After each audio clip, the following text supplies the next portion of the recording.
आज दो तीन महत्वपूर्ण मसले हैं जिसके बारे में आपसे रूबरू होना था।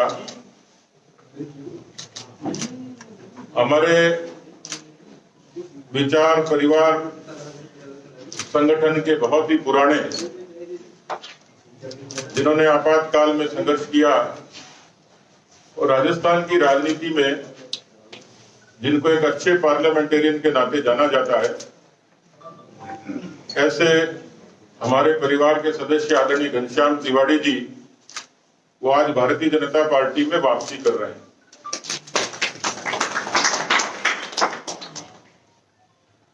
आप अपने बात तो रखेंगे ही, लेकिन आपने पार्टी की प्रदेश इकाई के समक्ष अपना अनुरोध पेश किया, राष्ट्रीय अध्यक्ष जी के नाम पत्र लिखा और केंद्र के निर्देश के बाद आज ये सुअवसर आया है कि आपकी वापस पार्टी में वापसी हुई है सम्मानजनक तौर पर। और मैंने आज इनको पार्टी का दुपट्टा पहनाकर आज के इस कार्यक्रम में आपको विधिवत तौर पर पार्टी में वापसी की घोषणा मैं करता हूं। अभी बातें तो बहुत हैं। सरकार के 17 तारीख को 2 साल पूरे हो जाएंगे। मेरे ख्याल से राजस्थान के इतिहास में इतनी अराजक, अकर्मण्य, भ्रष्ट, नकारा, निकम्मी सरकार नहीं हो सकती जो राजस्थान की जनता को झूठ बोलकर सत्ता पर काबिज हुई। मुझे आश्चर्य हुआ, राजस्थान के 4.5 करोड़ मतदाताओं में से 2,41,00,000 मतदाताओं में एक किस्म से सरकार की अग्नि परीक्षा थी, हमारी भी थी, लिटमस टेस्ट था, मिनी आम चुनाव थे। राजस्थान के पंचायती राज चुनाव के इतिहास में ये पहला अवसर था जब किसी विपक्षी दल को और इतने बड़े पैमाने पर जीत मिली, इतने बड़े पैमाने पर जनादेश मिला। उस जनादेश को स्वीकार करने की बजाय मुख्यमंत्री उस जनादेश का अपमान कर रहे हैं। मैंने देखा, मुझे हंसी आई कि वो आंकड़ों में प्रतिशत गिना रहे थे। ये तो सूरदास भी बता देता कि भारतीय जनता पार्टी राजस्थान के 21 जिलों की 14 जिला परिषदों में काबिज हुई है। 222 पंचायत समितियों में 100 के करीब पंचायत समितियों पर काबिज हुई है। और कांग्रेस पार्टी को सत्ता में रहते हुए बढ़त नहीं मिली। जिला परिषद के सदस्यों के आंकड़ों में हम बेहतर हैं, पंचायत समिति के सदस्यों के आंकड़ों में बेहतर हैं।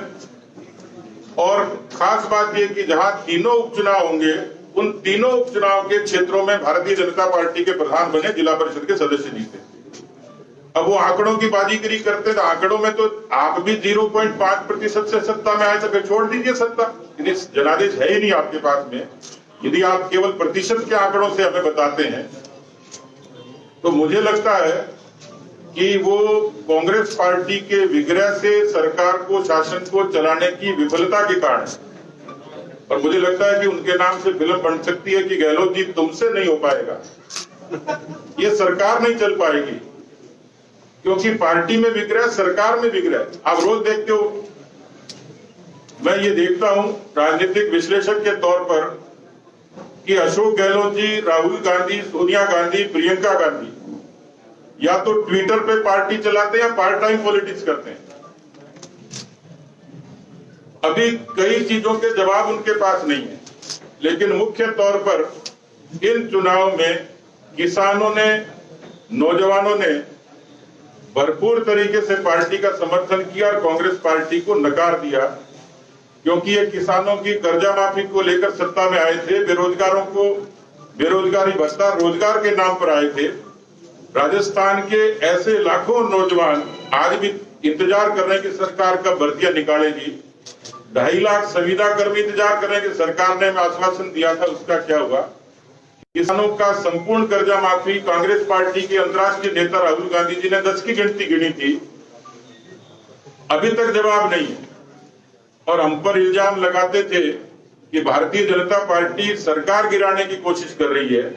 भैया तुम खुद गिरना चाह रहे हो, हमने ठेका लिया कि तुम्हें बचाने का? और उस बात का अभी तक जवाब नहीं दिया। हम पर तोहमत लगाते थे बकरा मंडी और घोड़ा मंडी, पता नहीं क्या क्या। तो महेंद्रजीत मालविया का वीडियो बहुत कुछ कह रहा हूं, तो आपके अपने नेता है, उसका कोई जवाब अभी तक नहीं है। मुझे लगता है कि राजस्थान में किसान कर्जा माफी, बेरोजगारी और कानून व्यवस्था, ये 3 ऐसे मुद्दे थे मोटे तौर पर, जिसके आधार पर राजस्थान की जनता में आक्रोश था। इस रूप में जनता ने वो आक्रोश व्यक्त किया। अब वो कई चीजों पर उनका यूटर्न देखिए, उनके अपने एजेंडे में सारी चीजें। नागरिकता संशोधन कानून में भी यही हुआ, वो विरोध किया, विधानसभा में बिल का विरोध किया। नतीजा क्या हुआ?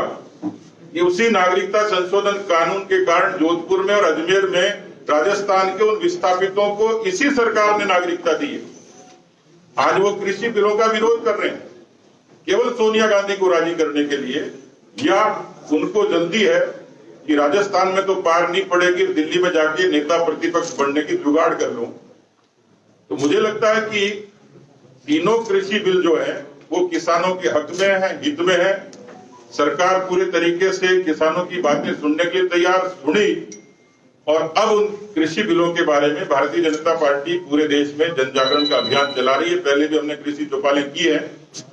तो इन बिलों के बारे में भी पूरे तरीके से सरकार ने स्पष्ट कर दिया, एमएसपी खत्म नहीं होगी, मंडियां खत्म नहीं होंगी, और कॉन्ट्रैक्ट फार्मिंग के जरिए किसानों की जमीनें किसी तरीके से जाएंगी नहीं, केवल खेती का कॉन्ट्रैक्ट होगा।